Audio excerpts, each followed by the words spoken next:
안녕하세요. 2020년 6월 29일 월요일입니다. 오늘도 하나님 아버지께서 주시는 크신 은혜가 우리 속에 깨달아지기를 소원합니다. 기도하시겠습니다. 사랑과 은혜가 많으신 하나님, 오늘도 주님 앞에 나왔습니다. 말씀하시고 주님께서 주시는 은혜를 깨달아 누리는, 나누는 하루 되도록 도와주시기를 원합니다. 예수님 이름으로 기도합니다. 아멘. 여러분 잘 지내셨죠? 오늘은 시편 135편 1절에서 14절입니다. 지난 주간에는 어떻게 보면 성전에 올라가는 노래, 성전에 올라가면서 하는 그런 노래들을 모은 시집이라면, 오늘 본문은 재밌게도 성전에서 우리가 해야 될 일이 무엇인가 라는 것입니다. 역시 성전에서도 우리는 찬양을 해야 된다. 1절에 보면 여호와를 찬양하라, 여호와 이름을 찬양하라, 오 여호와의 종들아 그분을 찬양하라. 2절 너희 여호와의 집, 우리 하나님의 집 뜰에 서 있는 사람들아 여호와를 찬양하라. 이제 성전에 올라갈 때 우리가 세상의 괴로움이나 어려움들, 그 어려움들을 주님 앞에 내려놓고 하나님께 우리의 시선을 고정하면서 찬양하고 올라갔다면, 앞들 성전에 들어갔어서도 우리는 하나님을 찬양하는 일을 멈추지 말아야 한다라는 것입니다. 여러분, 찬양이라는 것은요, 하나님을 우리가 만나 배울 때 자연스럽게 나오는 우리의 반응입니다. 우리가 이 땅에서 찬양을 하는 것은 천국에 올라갔을 때 이제 하나님과 함께 할 때 우리가 해야 될 일은 찬양이거든요. 그것들을 연습하는 일이다라고 말씀하시는 분들도 계신데요. 우리 삶 속에, 우리 언어에, 우리 생각에 찬양이 있는가 하는 생각을 묵상을 해보았습니다. 특별히 찬양을 하려면 찬양의 내용들이 있어야 되잖아요. 내가 지금 이 찬양을 해야 되는 이 찬양의 내용 중에 내가 하나님을 이렇게 경험하고 있는, 그래서 내 마음속에 우리 마음속에서 우러나오고 있는 그런 찬양은 없는지 한번 보기를 원합니다. 특별히 3절에 보면 여호와의 성품을 찬양합니다. 여호와는 선하시다. 선하신 하나님. 여러분, 선하다는 것은 좋다, 착하다라는 거잖아요. 하나님이 선하시다라고 할 때 이것이 얼마나 우리에게 의미가 되는지, 세상의 모든 권력을 가지고 있고 힘과 능력과 지혜를 갖고 있는 존재가 악하다라고 생각해 보십시오. 우리는 이 땅을 살아갈 수가 없겠죠.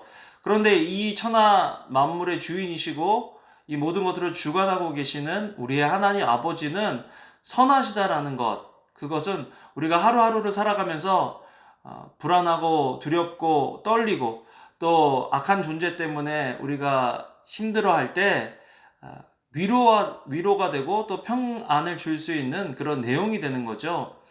하나님은 선하시다. 한번 따라해 보세요. 하나님은 선하시다. 아멘. 우리의 어떤 상황 속에서도 하나님은 선하시고 하나님의 선하신 뜻이 저와 여러분들의 삶 속에서 이루어질 줄로 믿습니다. 자, 그렇다면 하나님의 성품을 찬양할 뿐만 아니라 그 선하신 하나님이 우리를 택하셨음을 우리는 감사하고 찬양해야 합니다. 4절에 여호와께서 야곱을 선택해 자신의 것으로 삼으시고 이스라엘을 선택해 자신의 특별한 보물로 삼으셨다. 여러분, 보물로 삼다는 것, 금이나 은이나 다이아몬드, 사실 이거 자체가 가치 있는 것이 아니라 어떤 사람들이, 어떤 그룹의 사람들이, 어떤 단체가 여기에 의미를 부여하는 거죠. 가치를 부여하는 거죠.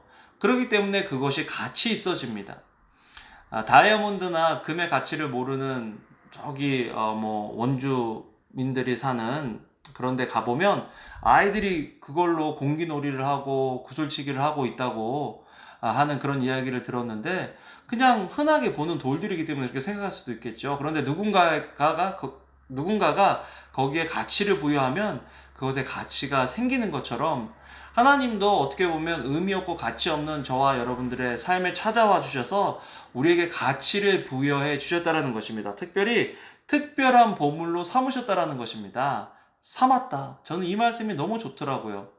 하나님께서 왜 그런 거 있잖아요. 그림에 대해서 잘 모르다가 어떤 사람이 와서 갑자기 이 그림이 100만 불짜리입니다. 그러면 갑자기 그 그림이 달라 보이고 그 그림을 대하는 우리의 태도가 달라지는 것처럼, 하나님께서 저와 여러분들을 특별한 보물로 삼으셨다라고 그렇게 인식하는 순간 우리가 우리 자신을 함부로 여길 수가 없는 거죠. 또 우리가 우리 옆에 있는 사람을 함부로 대할 수 없는 것입니다. 그분이 가진 것이 아니라, 그분이 하고 있는 능력이 아니라 그분의 존재로, 우리가 지금 하고 있는 우리의 능력, doing이 아니라 우리의 being으로, 존재로 우리는 충분히 가치 있는 사람이 될 수 있다라는 거죠. 그렇기 때문에 우리는 그런 하나님을 찬양해야 된다. 정말 이것들을 깨닫고 하나님을 찬양하면 우리의 삶에 얼마나 큰 능력이 생길까 하는 그런 생각을 해봅니다. 또한 하나님의 능력을 찬양하고 하나님의 위대하심을 찬양하다라는 것입니다. 하나님께서 천하 우주 만물을 지으시고 그것들을 다스리고 계시기 때문에 하나님은 위대하신 하나님이시죠. 그 하나님을 우리는 얼마나 찬양하고 있는가. 찬양은요, 우리에게 집중된 것이 아니라 하나님께 집중되어 있다는 걸 알아야 돼요. 찬양을 들을 때도요, 우리의 마음을 편하게 해주는 그런 찬양이 아니라 하나님이 어떠한 분이신가를 얘기해주고 있는 찬양이 좋은 찬양이죠. 우리 중심이 아니라 하나님 중심의 찬양.